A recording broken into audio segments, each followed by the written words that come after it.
Memento Mori, the profound Latin phrase that urges us to remember that you must die.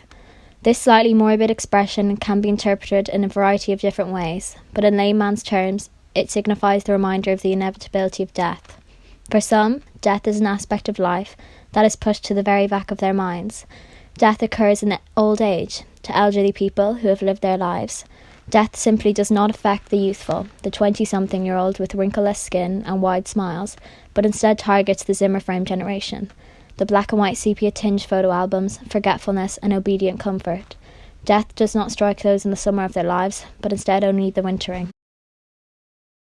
This mode of self-denial stems from an array of feelings and emotions, although the most significant is fear.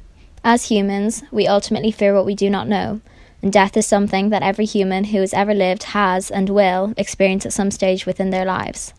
But as humans, we choose to be ignorant and oblivious to the bigger things in life. We are ultimately blind to the hidden joys and beauty that can be found within each day, each moment, and each experience. We live out each day with misguided intentions. We must be rich, we must be diligent, successful and strong. We rarely let our emotions overpower our everyday decisions and choices. We take today for granted with the expectation of a certain tomorrow. The truth is that we have no idea what is around the corner, what the next day will bring, and if our current circumstances don't highlight the true unpredictability of life enough, then I don't know what does.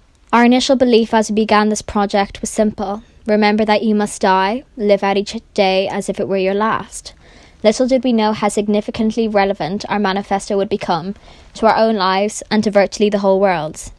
We now live at a time of great uncertainty and unpredictability. Nobody truly knows what tomorrow will bring, or next week, or even next month. We live now standing on eggshells as our current situation reminds us of our own short-sightedness and stupidity. We now realise that it takes being given everything you have ever wanted and then losing it to know what true freedom is. Memento Mori, remember that you must die. Death does not care for age, race, social class or wealth. Death is no longer a foreign unknown element within our lives, but instead lurks outside every person's front door. Memento Mori, remember that you must die. Be thankful for life and be grateful for each moment. Savour the little things that once never truly mattered. A hug from an old friend, the supportive squeeze of your sister's hand or a kiss between lovers. Replay these moments of intimacy and love. Let them fill you up. Relish in the beautiful truth that these acts of love will happen again, perhaps in 3 weeks or even 3 months. But remember that you will feel these feelings of love and connection again and again and again. We are now forced to allow the world to breathe, to recover from our mistreatment and abuse.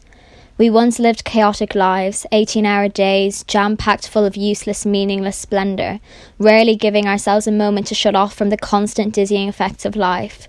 But now there is a shift. We are learning and adapting to our given circumstances. For once in our hectic lives, we are now forced to take each day as it comes. There is a certain note of apprehension and gratitude in each sunrise of every morning, as we know that many people will not live to see another. This is not simply an afterthought, but instead is engraved within our central conscience. We find hidden joys in the most mundane of activities: sewing, gardening, a cup of fresh coffee. We discover lost talents and forgotten skills. Houses brim with the aromatic scent of fresh baking. Books are devoured, long baths are enjoyed. Family time no longer requires a console or a social media platform, but instead the only necessary components are a board game, a bottle of wine, and volcanic eruptions of laughter. People have time to think, to really think, to peer deeply within themselves, to look at their heart in their hands and to mend it day by day. We no longer have the imminent distractions of chaotic life, of denial, lovers, alcohol, drugs and nightlife. Instead, we realise that whatever we are so desperately trying to escape will return. We work jobs that we hate, stay in relationships that cause us pain, and allow our happiness to be compromised with acceptance. Acceptance that this is life. That we stay alive to simply pay bills, to lose weight, to be subjected to the monotonous routine of everyday life, a conveyor belt carousel, each twist and turn leaving us dizzier than the last. The question is not, why are you alive? But instead the question is, what are you living for? Because the truth is that there is a great distinction between being alive and simply living. Memento Mori, remember that you will die. Don't wait until tomorrow to be grateful for today.